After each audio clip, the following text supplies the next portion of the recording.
kenyataannya ya perempuan itu dari mulai dia buka mata pagi-pagi sampai dia terakhir sebelum dia tidur 24 hours itu pikirannya tuh jalan terus. Setelah kita sebarkan virus itu ke semua, kita berharap masing-masing itu bisa menjadi duta dari budaya Indonesia ini.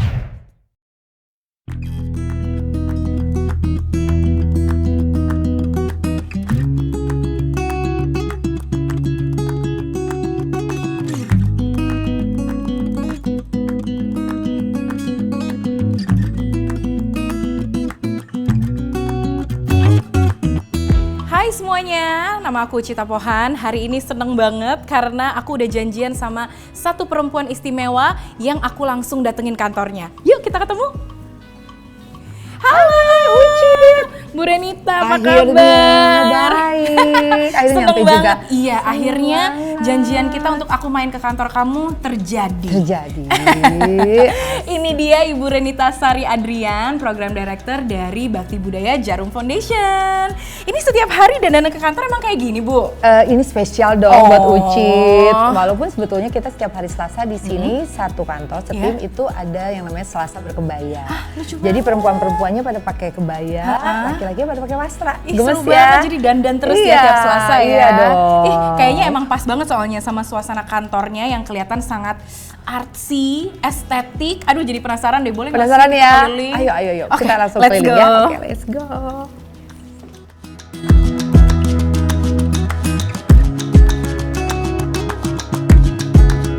Nah, kita sekarang ada di area apa nih Bu Renita? Sekarang kita ada di lantai 2 dan ini ada dinding milestone dari perjalanan Indonesia Kaya. Sejarahnya gitu, ya. Sejarahnya. Jadi bisa dilihat di sini Cit, kalau kita sebetulnya dari tahun 1992 sudah aktif mendukung seni pertunjukan di Indonesia. Wow, 92 ya. ya. Tapi kita kayak support dari belakang diem-diem aja gitu.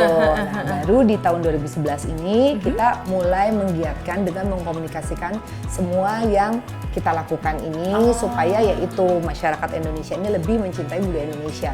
Tak kenal maka tak sayang kan. Betul. Gitu. Jadi mulailah kita di 2011 ini membuat sebuah portal digital www.indonesiakaya.com. Dan itu di dalamnya ada 4 pilar, tradisi, kesenian, kuliner, dan pariwisata. Lengkap gitu, ya. lengkap, yang up to date. Nah, di tahun 2013-nya karena memang fokusnya kita itu untuk mendukung seniman di seni pertunjukan, kita mendirikan Galeri Indonesia Kaya di Grand Indonesia. Tahu Ucit banget. kayaknya sering deh ke sana. Aku sering main ke sana, Ya kan? MC di sana, show di sana juga pernah. nonton di sana, pokoknya pernah semua ya. Karena ini sampai sekarang ini mungkin sudah lebih dari 3.000 ya seniman yang pernah berkolaborasi di sana gitu. Nah di ini 2013. Lalu kita juga ada sebuah program yang cukup populer di penari-penari daerah di Indonesia, itu Indonesia Menari. Nah, tahu juga. Tahu Ucit juga. pernah MC juga deh kayaknya. Pernah pokoknya pernah Ucit ikutan pernah deh. semua deh Harus kayaknya. ngafalin koreografinya kan. Iya, gitu. Nah, lalu di tahun 2015 juga kita waktu itu berkolaborasi dengan Rio Motret. Karena waktu itu kan kayak fotografi itu lagi happening. Kita kerja sama Rio Motret itu membuat sebuah exhibition Alkisah temanya. Ingat nggak waktu itu? Ingat Alkisah. Ya kan? Alkisah. Jadi waktu itu melibatkan banyak public figure. Selebritinya banyak banget yang ikutan. Mengangkat cerita rakyat Indonesia.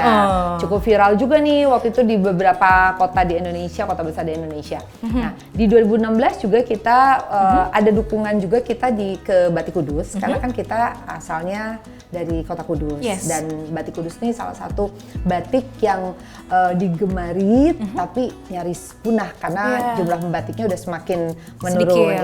Jadi kita memberikan pembinaan supaya Batik Kudus itu tetap terus ada. Kita bekerjasama dengan Mas Denny Wirawan dan kita membawa Batik Kudus ini sampai ke New York Fashion Week di tahun 2016. Lalu di tahun 2017 juga ada sebuah pagelaran busana yang waktu itu nggak tahu Ucit datang nggak ya? Aku kayaknya datang deh yang ini. Ya. Ini yang di taman-taman bukan sih? Iya yang di air-air kan?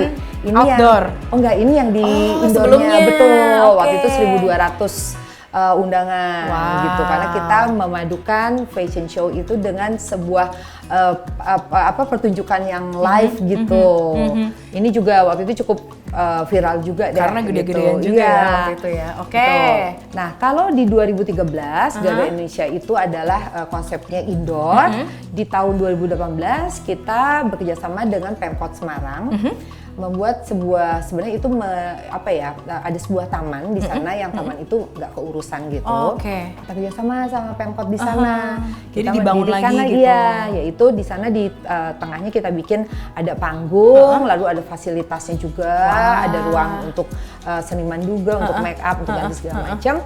Itu kita beri nama Taman Indonesia Kaya. Ih, seru, nambah panggung nih berarti. Nambah, dan ini adalah untuk seniman-seniman untuk Jawa Tengah. Oke, di area sekitar. Iya, di area itu. Jadi biar di masyarakat Jawa Tengah, seniman Jawa Tengah tuh mereka tuh ada ruang lah gitu ya untuk mereka. Nah, lalu di tahun 2019 kita juga membuat lagi nih Indonesia Menari sampai di 7 kota. Gitu. Ini juga makin besar ya. Makin besar gitu. Nah, lalu lanjut nih dari 2019 kita berpikir bahwa kalau di pertunjukan itu kan kita bukan hanya venue saja atau penonton saja yang diperlukan, tapi diperlukan juga talent yang berkualitas. Dan kalau dilihat nih talent muda di Indonesia nih, mereka tuh memang gimana ya, di Indonesia tuh anak-anak mudanya tuh kan sebenarnya kreatif, tapi berbakat mereka kurang panggungnya untuk mereka gitu. Jadi kita membuat sebuah program namanya Indonesia Menuju Broadway.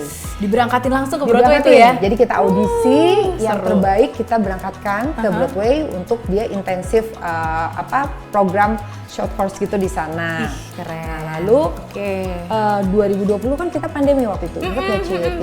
Pandemi membuat apa yang kita sudah lakukan untuk panggung itu jadi terhenti. Betul. Dan waktu itu kan kita berpikir, aduh takutnya kita dilupain nih sama masyarakat gitu ya. Jadi kita membuatlah sebuah musikal online yang ditontonnya itu mediumnya itu di YouTube gitu. Atau Ucit waktu itu di rumah aja. nonton gak nih? Nonton Nurbaya. Pas premier aku langsung nonton. Terus ternyata pandemi juga berlangsung lama. Yang tadinya kita pikir cuma sebulan 2 bulan, ternyata kan 2 tahun panjang. Jadi 2021 kita bikin Nurbaya, 2022 kita juga melanjutkan memproduksi musikal Payung Fantasi. Ini juga sama nih, mereka semua talent-talentnya kita audisi dan terlibat di sini itu semua anak-anak baru semua gitu. Keren. Tapi saat itu cukup viral sampai lebih dari 20 juta penonton. Karena hasil produksinya bagus banget. Terima kasih. Oke, lalu di tahun 2023 pada saat pandemi juga kita waktu itu memakai momentum itu untuk merenovasi Garuda Indonesia Kaya. Lalu dengan wajah baru kita buka kembali di tahun 2023. Udah kesana lagi belum? Udah kesana lagi dong. Sekarang nyobain panggung barunya. Udah beda kan tampilan di Selasarnya juga udah beda. Lebih gitu. digital semuanya. Nah, pada saat masa pandemi ini kita juga merencanakan sesuatu gitu. Jadi kita merasa bahwa GIK ini tidak terasa kan sudah lebih dari 10 tahun. Tahun ini 13 tahun nih, Cid. Gitu, dan sepertinya sudah perlu adik baru yang lebih besar, yang lebih bisa untuk menjadi panggung untuk seniman muda Indonesia, lebih banyak lagi yang bisa terlibat berkolaborasi dengan kita. Dan kita di 2024 kemarin itu melakukan groundbreaking untuk Rumah Budaya Indonesia Kaya. Rumah Budaya Indonesia Kaya. Ya, atau kita sebut dengan Rubik. Gitu. Ini adik barunya kita. Oh, ini kita nantikan banget nih. Tapi ini masih belum bisa bercerita banyak di sini. Oke, kita aminkan bersama biar cepat selesai. Saja. Semoga nanti di 2027 nggak berasa 1 tahun lagi. Bener. Ya, adik baru dari Indonesia Kaya akan hadir gitu. Wah, seru banget ternyata perjalanannya ya. Seru ya, nggak berasa ya. Jadi itu kira-kira milestone perjalanan kita selama kurang lebih 13 tahun berjalan. 13 tahun. Ini waktu yang nggak sebentar. Jadi punya banyak pertanyaan nih. Kita ngobrol-ngobrol lanjut lagi yuk, Bu. Yuk, lanjut yuk. Oke.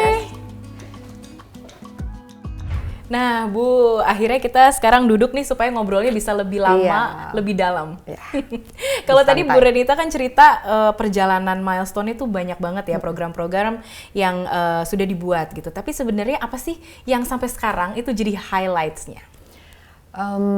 Kita memang betul program kita tuh banyak banget, apalagi kan kita juga mengelola sebuah ruang publik yang setiap weekend ada acara, setiap hari pun ada kegiatan di sana kan, pihak-pihak yang memakai tempat di kita. Tapi yang menjadi highlight mungkin salah satunya adalah Indonesia Menari. Ya, kenapa Indonesia Menari? Karena itu kita perjalanan Indonesia Menari yang sebetulnya awalnya dari sebuah flash mob saat itu di depan Bundaran HI yang kemudian berkembang menjadi sebuah kompetisi menari tari daerah. Dan ternyata pada saat kita menggali lebih dalam lagi, sanggar-sanggar tari di daerah itu masih banyak dan mereka itu masih merupakan salah satu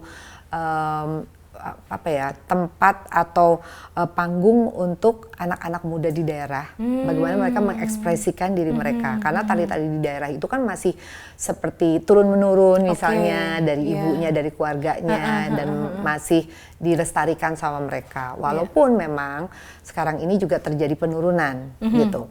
Nah, kita rasa kita perlu mempertahankan itu supaya tari daerah juga tetap lestari dan yang anak-anak muda yang di daerah itu juga merasa mereka tetap punya tempat untuk mereka berekspresi gitu. Penting banget ya, soalnya kalau nggak difasilitasin lama-lama akhirnya ya bisa jadi istilahnya punahnya bukan karena kesukaan itu berkurang, tapi memang nggak ada wadah-wadahnya. Nggak ada wadahnya salah satunya. Jadi kita salah satu yang mudah-mudahan juga apa yang kita lakukan ini juga di-copy oleh banyak pihak, diikuti supaya yaitu banyak tempat atau acara yang diberikan ke mereka gitu. Dan yang penting adalah setiap daerah ini kan juga punya tari-tari daerah yang bagus-bagus banget gitu. Nah, supaya tari-tari itu juga tetap lestari terus. Nah, selain itu juga kita ada program Kita Berkebaya yang 2 tahun terakhir ini juga cukup hype lah di kalangan anak muda. Nah, itu juga kita rasakan dampaknya juga terlihat. Selain banyak anak-anak muda yang sekarang memakai kebaya, setiap menjadi daily life gitu ya, bukan cuma datang ke kondangan aja, tapi juga dampaknya untuk penjual kebaya dan ekosistemnya juga berpengaruh. Jadi gitu. muter tuh ekonominya di bagian situ ya. Betul. Waduh, ini dan pertunjukan juga tentunya masih menjadi yang highlight kita, betul. Wow, ini sih emang sesuatu yang sesuatu yang kita pengen lihat panjang. Ngelihatnya tuh menatap masa depan yang iya dong, harus gitu sustain kan, ya. dong. Bener, dan semua upaya yang dilakukan sama Bakti Budaya Djarum Foundation itu kan juga menggambarkan sekali gitu bahwa kebudayaan yang selama ini kita udah punya pengen dibikin relevan sama zaman sekarang, generasi sekarang. Nah, kalau menurut Bu Renita sendiri, gimana sih caranya keaslian budayanya itu tetap terasa, tapi di saat yang bersamaan juga tetap bisa fresh, jadi bisa diterima nih sama yang muda-muda. Tentunya kita tidak menghilangkan yang jadi akarnya, atau misalnya kan kayak seperti di tarian-tarian itu ada nih ini yang nggak bisa dirubah-rubah gitu ya. Pakem-pakemnya kita tetap keep gitu, tetap kita ikuti. Tapi mungkin pengemasannya, cara kita mengkomunikasikannya, seperti Indonesia Menari juga kan itu masih pakem-pakem tarian daerahnya tetap kita jaga. Tapi musiknya mungkin kita bikin supaya musiknya itu kita combine dengan yang modern, biar mungkin di kuping yang anak-anak sekarang juga mereka ngerasa familiar itu gitu. Jadi kita mau budaya ini kan dekat sama mereka, bukan malah jadi jauh, tapi malah kita dekatkan ya, dengan cara apa? Dengan cara kekinian gitu. Jadi memang packagingnya, bukusannya, lalu bagaimana kita mengkomunikasikannya juga targetnya ini harus tepat gitu, dan harus mengikuti dengan tren yang sekarang lagi hype di anak-anak muda sekarang seperti apa. Gitu. Ini penting banget karena kalau misalnya kita nggak masuk ke dalam apa yang sudah menjadi areanya anak-anak muda ini ngumpul, istilahnya gitu ya,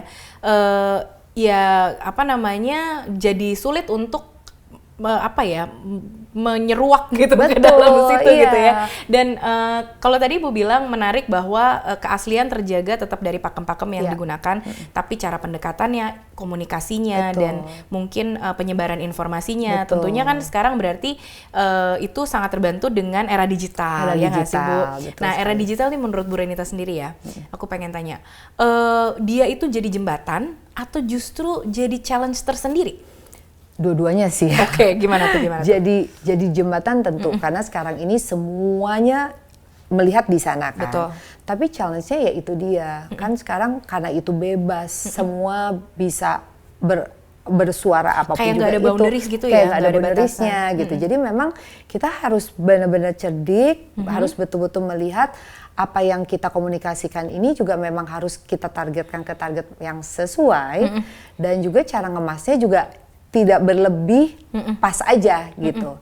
Jadi memang ya sulit-sulit, ya nggak mudah sih, sulit sih gitu. Apalagi kan ini mengkomunikasikan sebuah konten budaya, yang mana budaya ini kan dianggapnya juga sesuatu yang niche, sesuatu yang lama, yang usang gitu. Jadi memang harus bagaimana kita ngikutin tren sekarang ini seperti apa, dan itu harus bisa berdampingan. Kayak misalnya contohnya sekarang di seni pertunjukan gitu ya.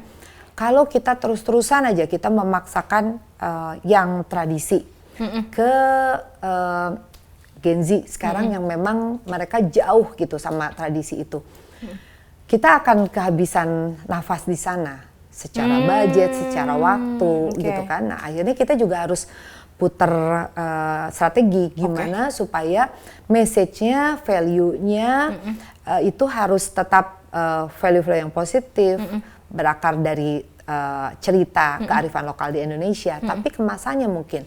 Nah, kayak di pertunjukan ini kan sekarang musikal ini menjadi salah satu jembatan kita untuk kita mengenalkan budaya Indonesia atau cerita kearifan lokal dari Indonesia. Betul, lewat pertunjukan, lewat musikal. Karena kalau itu kita misalnya lewat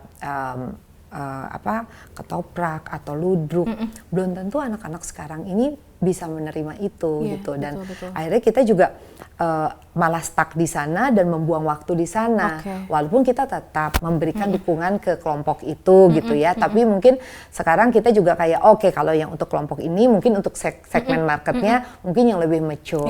Kalau untuk anak-anak muda nih ya harus ke arah pendekatannya ke musikal. Nah kalau yang untuk musikal komunikasinya tentunya kemana? Ya ke sosial media, lebih banyak mungkin ke Twitter, ke TikTok gitu kan, ke Instagram gitu kan, ke thread mungkin sekarang yang lagi tren gitu. Benar. Kalau misalnya yang mature mungkin ya nggak ke sana, tapi ya ke media yang lebih. Jadi semua mature. Range usia sebenarnya juga tetap diraih gitu tetap ya, diraih gitu. Dan menariknya tadi berarti Bu Renita bilang bahwa semua ini tetap ada istilahnya tetap harus masuk nih hitung-hitungannya gitu dong, ya. Iya kan? Karena kalau misalnya efeknya itu dirasa nggak efektif, kita malah jadi membuang energi, jangan-jangan. Gitu. Apalagi kan belum banyak juga yang terlibat di sini ya. Jadi mungkin kita juga saat ini masih kita yang dominan untuk pelestarian budaya ini gitu ya, dengan konsep kekinian ini.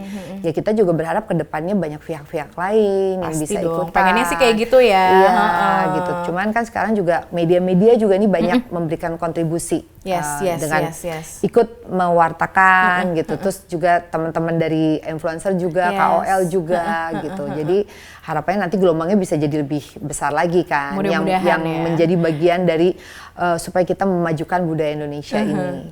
Satu juga yang aku lihat banyak dilakukan dalam programnya ya Bu, bahwa keterlibatan perempuan di situ banyak. Betul sekali. Mungkin itu menjadi juga karena dibilang perempuan kan agent of change gitu kan ya. Dimana para ibu itu biasanya yang memutuskan banyak hal untuk keluarganya, untuk rumah tangganya, maka mereka lah yang harus diajak duluan gitu. Nah, ini kita ngomongin soal perempuan nih, Bu. Kalau perempuan yang berkarir itu kan pasti punya tanggung jawab di tempat kerja, kemudian ada tanggung jawab di rumah gitu. Menurut Ibu, tantangan seperti apa sih yang kelihatan gitu di perempuan yang multitasking zaman sekarang? Kayaknya itu nggak, kalau gimana ya, antara yang kita baca di buku, tips-tipsnya dengan kenyataannya biasanya itu berbeda, gitu kan. Yes. Karena memang kenyataannya ya perempuan itu dari mulai dia buka mata pagi-pagi sampai dia terakhir sebelum dia tidur, 24 hours itu pikirannya tuh jalan terus. Bener lagi, ya kan? iya lagi. Iya nggak? Suka overthinking? Iya. Udah pasti, apalagi yang udah punya keluarga, Betul. punya suami, punya anak gitu. Ya memang kita harus pandai-pandainya kita membalance diri kita ya. Soalnya kalau di rumah seorang ibu itu tantrum terus-terusan, itu nanti juga bisa berdampak jadi negatif ke anak-anaknya juga. Anak-anaknya juga nanti jadi terbentuk menjadi anak-anak yang kayak seperti itu gitu, negatif. Jadi memang ibu nih dia memegang peranan yang sangat vital sekali. Dia harus bisa balance antara memanage di kebahagiaannya dan tugasnya. Karena di perempuan itu lebih banyak tugasnya daripada kebahagiaannya kayaknya. Dan pinter-pinter kenyataannya begitu ya, pinter-pinter kita ya. Perempuan bagaimana tugas itu harus dibikin seneng, harus dibikin bahagia. Benar. Karena kalau enggak kita jadi 24 hours tantrum, ya kan? Betul. Nggak mau juga ya kita 24 hours gitu, tantrum. gitu. Okay. Jadi mungkin itu balik lagi sih ke diri kita yang kita harus positif, kita harus selalu bisa membalance itu semua ya supaya kayaknya kalau dunia ini chaos gitu ya. Kayaknya peranan perempuan itu sangat dibutuhkan. Tentu untuk ya kan, merapikan untuk meredakan, semuanya. ya kan? Menyeimbangkan kembali ya. Ya, misalnya laki-laki dia seorang pemimpin gitu. Pasti di luar dia pemimpin, tapi kan balik ke rumah dia pasti akan bersendernya sama perempuan, sama istrinya kan. Iya, jadi si perempuan ini yang harus lebih kuat. Betul juga gitu. ya. Jadi memang banyak kuncinya ada banyak tugasnya harus balance, harus bahagia, harus selalu positif. Nah, kalau Bu Renita sendiri sebagai gambaran Kartini modern, asik. Kunci balance-nya Bu Renita sendiri seperti apa? Mungkin dari hal-hal simpel yang Ibu lakukan di rumah dan di pekerjaan mungkin? Belajar untuk kita bisa meminimalkan ekspektasi kita. Oke. Ya, walaupun dalam pekerjaan tentunya kita punya standar yang harus di-achieve gitu ya. Tapi kan di hidup ini kita nggak bisa dapetin semuanya, ya kan. Kadang-kadang kita harus ada saat kita mentok, saat kita ternyata nggak dapet yang kita mau, ya kita harus accept itu. Kita mesti nerima. Dan jangan jadi marah-marah atau jangan jadi kayak menyesali apa segala macam. Nggak apa-apa. Gagal itu biasa kok. Gagal itu wajar. Jadi kalau gagal ya udah coba lagi. Berarti gitu. Beri kesempatan buat diri sendiri untuk beri kesempatan lebih baik diri sendiri untuk lebih baik dan menerima dan ikhlas dan kadang kita kayak kok ini nggak bisa ya, terus sebenarnya kan kita amarah, kekesalan dan negatif itu berasal dari diri kita sendiri kan, karena kita kecewa, karena kita marah, karena kita nggak puas sama diri kita gitu. Jadi ya itu kayaknya itu lama-lama juga kita waktu sih ya biasanya pada saat kita sudah mencapai di sudah jatuh bangun biasanya kita akan lebih banyak bisa memaafkan diri kita sendiri sih. Jam terbang ya. Iya. Makan asam garam kehidupan. Iya, betul. Apalagi kan Bu Renita kan juga adalah seorang ibu dari anak-anak perempuan, ya kan Bu. Gimana sih caranya ibu bercerita gitu ataupun juga mewariskan lah cinta budaya gitu kepada anak-anak ibu sebagai generasi penerus gitu. Yeah. Sama nggak sih caranya sama pada saat dulu ibu dibesarkan?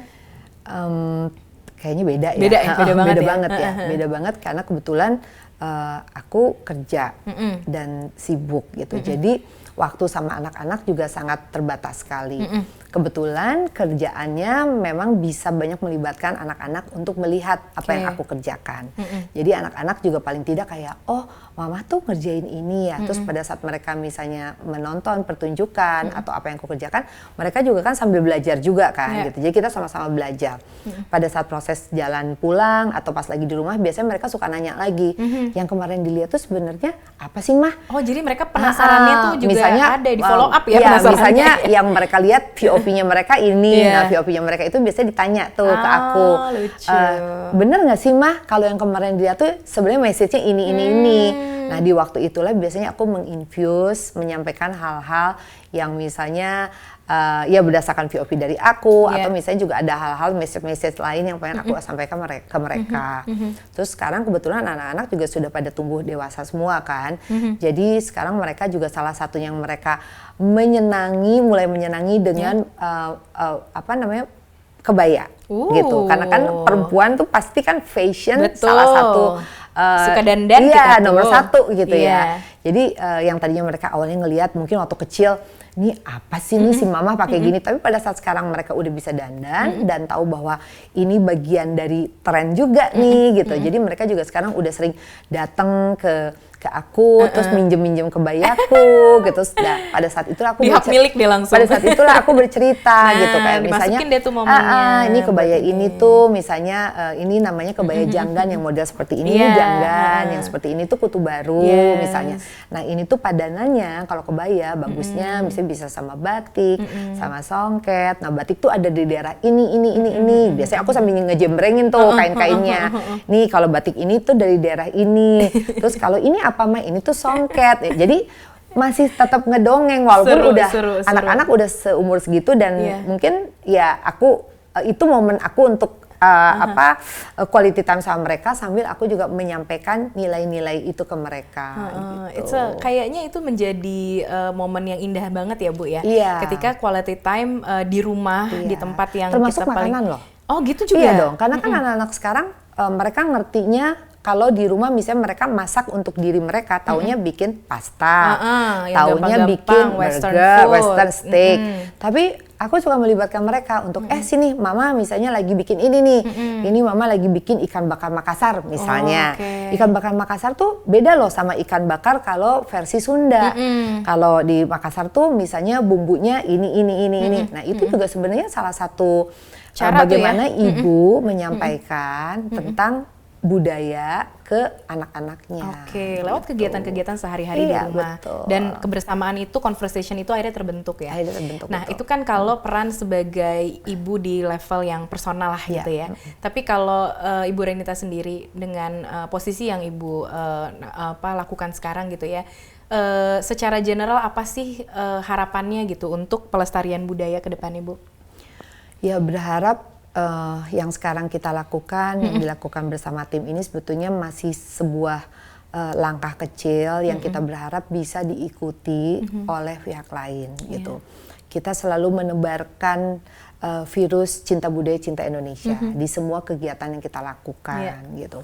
Kita selalu mengemas semua program-program kita itu dengan sedetail mungkin dan secantik mungkin.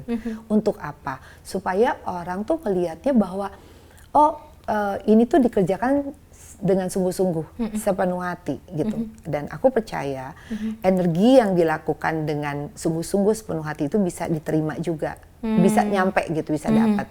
Dan kita juga mau membawa si budaya Indonesia itu into next level, gitu. Oleh karena itu semua yang kita kerjakan itu harus dibikin sekeren mungkin, sebagus mungkin, biar yang muda-muda juga tergerak untuk ngelihat ini keren ya, gitu loh. Jadi standarnya itu yang justru standarnya dibikin itu bagus. yang sama kita tuh harus dibikin setinggi mungkin gitu. Jadi jangan mereka ngelihat karena itu budaya sesuatu yang tua gitu ya. Kayak ini sih Indonesia. Justru karena Indonesia kita mesti mengangkat ini setinggi mungkin gitu. Wow, jadi perlu ya untuk kita punya kebanggaan itu dulu bersama-sama. Dibikin supaya cinta dulu, bangga terus dulu. dibikin bangga. Jadi kita punya semangat dan akhirnya energinya terkumpul untuk juga bantu nge-upin ke atas lagi gitu. Setelah kita sebarkan virus itu ke semua, kita berharap masing-masing itu bisa menjadi duta dari budaya Indonesia ini, karena kita nggak bisa melakukan ini sendiri, nggak kan? mungkin banget gitu. ya. Jadi yang kita bisa lakukan adalah mempengaruhi semua untuk ayo dong kita bisa nih sama-sama melakukan ini. Untuk apa yang kita lakukan ini semuanya secara ekonomi akan kembali untuk orang Indonesia. Kalau nonton pertunjukan musikal Indonesia, semua yang kerja orang Indonesia. Uangnya, muternya ke orang Indonesia Ekonomi lagi. Indonesia Tapi kalau nonton K-pop, betul juga. dibawa keluar uang kita gitu. Kita bayar tiket mahal banget tuh, ya kan? Karena biasanya mereka kan bawa serombongan tuh semua pekerja belakang panggung segala macam semua dari sana. Tapi kalau ini pertunjukan budaya, ya kan? Semuanya dari mulai kontennya, yang semua ceritanya yang tampilkan lokal apa namanya kearifan lokal, termasuk uangnya sendiri dibagi-bagiin sama saudara-saudara kita sendiri. Penting gitu. banget tuh ya untuk kita menyadari itu ya. Jadi lebih apa ya? lebih bisa sadar juga gitu ya ketika kita punya alokasi budget gitu ya, ataupun juga ya energi atau perhatian lah, kita bisa bagi ke area yang memang bagian dari diri kita, yaitu budaya kita. Betul sekali. Terakhir nih Bu Renita, karena hari ini memang kita ngomonginnya kan when culture meets modern woman gitu ya. Menurut Bu Renita, apa kira-kira kalimat yang bisa menggambarkan hubungan antara perempuan dan juga budaya Indonesia? Kebaya. Oh, aku mau minta satu kalimat, ternyata satu kata aja udah cukup sangat menggambarkan. Kebaya ya. Jadi jangan lupa dipakai kebayanya, sering-sering dikoleksi. Kemudian juga jangan lupa juga untuk menceritakan dan mewariskannya ke generasi penerus. Betul. Mungkin itu aja. Terakhir dari Bu Renita, mungkin ada lagi yang mau disampaikan? Ya mungkin cinta budaya, cinta Indonesia, jangan lupa. Penting ya, iya, itu penting paling banget. penting, cinta budaya, cinta Indonesia. Baiklah, Bu Renita, thank you banget. Terima kasih juga Terima Uci, kasih banyak. sudah main kesini, seneng banget. Aku seneng banget akhirnya bisa main kesini dan dapat banyak sekali yang dibagi sama Ibu, bukan cuma soal budaya tapi juga tentang Ibu secara personal, tentang perempuan. Jadi bisa dapetin semangatnya, ketularan juga centil-centilnya dengan seluruh dandanan khas Indonesia. Khas Indonesia. Iya. Dan mudah-mudahan semua yang nonton juga bisa mendapatkan rasa yang kita dapatkan hari ini, di mana kita juga sedang menumbuhkan itu ya, kecintaan kita terhadap budaya Indonesia lebih besar lagi. Thank you sekali lagi, terima kasih Bu Renita, dan juga sampai ketemu lagi.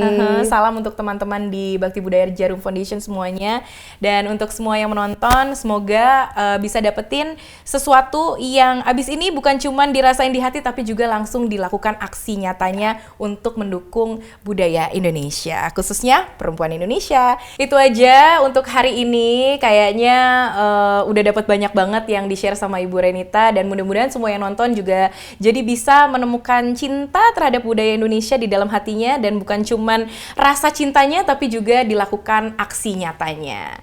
Karena untuk melestarikan kebudayaan Indonesia bukan hanya tugas satu pihak tapi tugas kita semua, terutama perempuan Indonesia. Sampai ketemu lagi di keseruan berikutnya. Dah.